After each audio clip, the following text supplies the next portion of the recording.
আসসালামু আলাইকুম ভিউয়ার্স, এখন শুনবেন এই মাত্র পাওয়া আপডেট খবরগুলো। অধিক ঝুঁকিপূর্ণ ভোট কেন্দ্রগুলোই থাকবে বডি অন ক্যামেরা, জানিয়েছেন প্লেস সচিব। স্বৈরাচারের প্রেতান্তরা আগামী নির্বাচনকে বিতর্কিত করার চেষ্টা করছে, জানিয়েছেন সৈয়দা রেজওয়ানা হাসান। জামায়াত জোট ছাড়াই চরমোনাই পীরকে অভিনন্দন জানালেন হেফাজত আমির। নির্বাচনে প্রার্থী হওয়ার আরও ৫৯ জনকে বহিষ্কার করল বিএনপি। কুমিল্লা ৪ আসন মঞ্জুরুল বিহীন নির্বাচনে প্রতীক পেলেন হাসানাত সহ ৫ প্রার্থী। জাতীয় পার্টির ১৯৫ আসনে প্রার্থী চূড়ান্ত, গণভোটে না জি এম কাদেরের। অধিক ঝুঁকিপূর্ণ ভোট কেন্দ্রগুলোই থাকবে বডি অন ক্যামেরা, জানিয়েছেন প্লেস সচিব। আসন্ন ত্রয়োদশ জাতীয় সংসদ নির্বাচনে অধিক ঝুঁকিপূর্ণ ভোট কেন্দ্রগুলোই ২৫,৫০০টি বডি অন ক্যামেরা ব্যবহার করা হবে। এসব ক্যামেরা ইতিমধ্যে সরবরাহ ও ব্যবহার উপযোগী হয়েছে। এছাড়া আইন শৃঙ্খলা রক্ষাকারী বাহিনীর ৯ লাখের মতো সদস্য দায়িত্ব পালন করবেন। সংসদ নির্বাচন ও জুলাই জাতীয় সনদ বাস্তবায়ন সংক্রান্ত গণভোটকে সামনে রেখে নির্বাচনের প্রস্তুতি ও সার্বিক আইন শৃঙ্খলা পরিস্থিতি নিয়ে অন্তর্বর্তী সরকারের প্রধান উপদেষ্টা অধ্যাপক মুহাম্মদ ইউনূসের সভাপতিত্বে উচ্চ পর্যায়ের একটি বৈঠক অনুষ্ঠিত হয়েছে।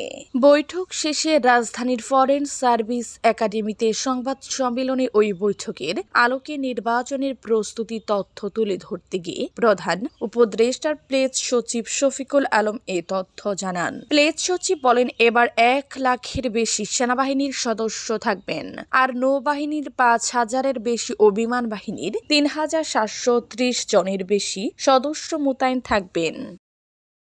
স্বৈরাচারের প্রেতান্তরা আগামী নির্বাচনকে বিতর্কিত করার চেষ্টা করছে, জানিয়েছেন সৈয়দা রিজওয়ানা হাসান। নির্বাচন নিয়ে যারা জনমনে সন্দেহ সৃষ্টি করছেন তাদের সমালোচনা করে পরিবেশ, বন ও জলবায়ু, পানি সম্পদ এবং তথ্য ও সম্প্রচার মন্ত্রণালয়ের উপদেষ্টা সৈয়দা রিজওয়ানা হাসান বলেছেন, বর্তমান সরকার আগামী ২২ ফেব্রুয়ারি নির্বাচন আয়োজনের সব প্রস্তুতি নিয়েছে। এই সময়ে এসে যদি মানুষের মুখ থেকে শুনতে হয় ভোট কি হবে, তখন বুঝতে হবে ১৬ বছরের স্বৈরাচারের প্রেতান্তরা মানুষের মনের সন্দেহ সৃষ্টি করতে আগামী নির্বাচনকে বিতর্কিত করার চেষ্টা করছে।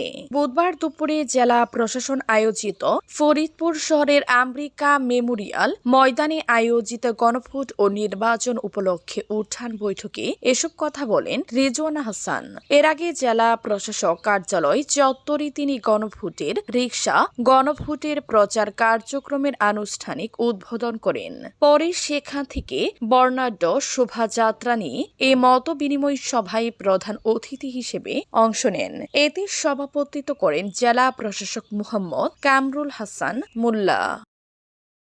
জামায়াত জোট ছাড়াই চরমোনাই পীরকে অভিনন্দন জানালেন হেফাজত আমির। ইসলামী নামে যারা মওদুদিবাদ এবং বিভিন্ন ভ্রান্ত আকিদা পোষণ করে তাদেরকে আগামী নির্বাচনে ভোট না দেওয়ার আহ্বান জানিয়েছেন হেফাজত আমির। একই বিবৃতিতে জামায়াত জোট ছাড়াই ইসলামী আন্দোলনকে অভিনন্দন জানান তিনি। জামায়াত ইসলামী নেতৃত্বাধীন জোট থেকে সরে যাওয়ায় ইসলামী আন্দোলন বাংলাদেশ ও দলটির আমির মুফতি সৈয়দ রেজাল করিমকে অভিনন্দন জানিয়েছেন হেফাজতে ইসলাম বাংলাদেশের আমির মহিবুল্লাহ বাবু নগরী। বুধবার এক বিবৃতিতে মহিবুল্লাহ বাবু নগরী এ বার্তা দিয়েছেন। হেফাজতের আমিরের বিবৃতি বিষয়টি গণমাধ্যমকে নিশ্চিত করে দলের যুগ্ম মহাসচিব মাওলানা আজিজুল হক ইসলামাবাদী। বাবু নগরী বলেন, নির্বাচনের পূর্ব মুহূর্তে আহলে সুন্নাত ওয়াল জামায়াতের আকিদা বিধ্বংসী মওদুদিবাদ জামায়াতের জোট থেকে নিজেদেরকে সরিয়ে নেয়ার সাহসী সিদ্ধান্ত গ্রহণ করে ইসলামী আন্দোলন বাংলাদেশের আমির মুফতি সৈয়দ রেজাল করিম পীর সাহেব চরমোনাইকে আন্তরিক মোবারকবাদ জানাই। আমরা হেফাজতের পক্ষ থেকে ৫ আগস্ট পরিবর্তিত বাংলাদেশে সহিহ আকিদা বিশ্বাসী উলামায়ে কেরামের তত্ত্বাবধানে ইসলামপন্থীদের বৃহত্তর ঐক্য গড়ার লক্ষ্যে কাজ করেছি। নির্বাচনে প্রার্থী হওয়া আরও ৫৯ জনকে বহিষ্কার করল বিএনপি। ত্রয়োদশ জাতীয় সংসদ নির্বাচনে দলীয় প্রার্থীর বিরুদ্ধে প্রার্থী হওয়ায় আরও ৫৯ জনকে বহিষ্কার করেছে বিএনপি। তাদের দলের প্রাথমিক সদস্য সহ সব পর্যায়ের পদ থেকে বহিষ্কার করা হয়েছে। এ নিয়ে জাতীয় সংসদ নির্বাচন ঘিরে এ পর্যন্ত ৭২ জনকে বহিষ্কার করল দলটি। এর আগে দলীয় সিদ্ধান্তের বাহিরে গিয়ে যুগপন্থ আন্দোলনের শরিকদের আসনে প্রার্থী হওয়ায় প্রথমে ৯ জনকে, পরে আরও ৪ জনকে বহিষ্কার করেছেন বিএনপি। বহিষ্কারাদেশে তাদের বিরুদ্ধে দলীয় নীতি, আদর্শ ও শৃঙ্খলা পরিপন্থী কর্মকাণ্ডে জড়িত থাকার কথা বলা হয়েছে। যুগ্ম মহাসচিব রুহুল কবির রেজভীর নামে পাঠানো সংবাদ বিজ্ঞপ্তিতে ৫৯ জনকে বহিষ্কারের তথ্য জানানো হয়। বিভাগ ভিত্তিক বহিষ্কৃতদের মধ্যে রংপুর বিভাগে রয়েছেন ৩ জন। তারা হলেন দিনাজপুর ২ আসনে আনম বজলুর রশিদ, তিনি দিনাজপুর জেলা বিএনপির যুগ্ম সাধারণ সম্পাদক ও বিরল উপজেলা বিএনপির উপদেষ্টা। কুমিল্লা ৪ আসন মঞ্জুরুলবিহীন নির্বাচনে প্রতীক পেলেন হাসানাত সহ ৫ প্রার্থী। কুমিল্লা ৪ দেবিদ্বার আসনে বিএনপির প্রার্থী মঞ্জুরুল আহসান মুন্সি বিএনপির নির্বাচনের মাঠ থেকে ছিটকে পড়েছেন। প্রার্থিতা ফিরে পেতে নির্বাচন কমিশনের ইসি মনোনয়নপত্র বাতিলের সিদ্ধান্তের বৈধতা চ্যালেঞ্জ করে উচ্চ আদালতে রিট করলেও তা খারিজ করে দিয়েছেন হাইকোর্ট। এ অবস্থায় তিনি ছাড়া ১০ দলীয় জোটের প্রার্থী জাতীয় নাগরিক পার্টির এনসিপি দক্ষিণাঞ্চলের মুখ্য সংগঠক হাসানাত আব্দুল্লাহ সহ ৫ প্রার্থীকে প্রতীক বরাদ্দ দেওয়া হয়েছে। বুধবার বেলা ১১টার দিকে কুমিল্লা জেলা প্রশাসক কার্যালয়ের সম্মেলন কক্ষে প্রার্থীদের মধ্যে প্রতীক বরাদ্দ করেন রিটার্নিং কর্মকর্তা মোহাম্মদ রেজা হাসান। তবে হাসানাত আব্দুল্লাহ নিজে সরাসরি এসে প্রতীক বরাদ্দ নেননি। তার পক্ষে লোকজন রিটার্নিং কর্মকর্তার কাছ থেকে তার দলীয় শাপলাকলি প্রতীক বরাদ্দের কাগজপত্র গ্রহণ করেন।